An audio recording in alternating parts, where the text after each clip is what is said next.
Sebuah perusahaan Hong Kong yang berkedudukan di Jakarta berencana akan berinvestasi di Kabupaten Gorontalo. Sektor yang akan mereka lakukan meliputi 3 sektor, antara lain pertanian, peternakan, dan pariwisata.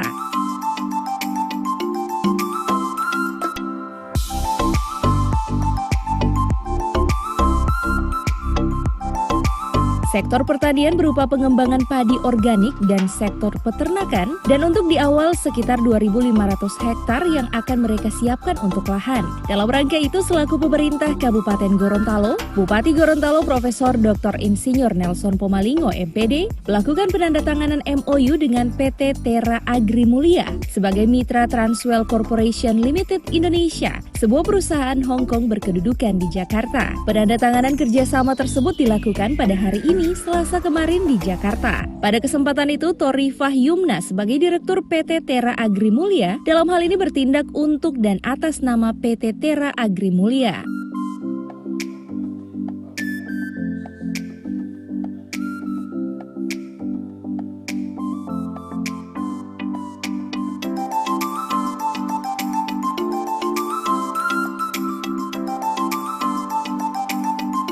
Untuk sektor pariwisata, perusahaan Hong Kong tertarik dengan pengembangan Pentadio Resort dan akan dilakukan kerjasama sesuai dengan peraturan perundangan berlaku melalui mekanisme yang ada. Untuk sektor lain, pemerintah Kabupaten Gorontalo akan berkolaborasi dengan BUMD sebagai mitra dalam rangka mempercepat kegiatan investasi di daerah Kabupaten Gorontalo. Kerjasama yang dilakukan oleh pemerintah Kabupaten Gorontalo bersama investor ini, selain untuk pendapat daerah, juga untuk kesejahteraan masyarakat Kabupaten Gorontalo.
Tim Liputan Advertorial Mimosa TV.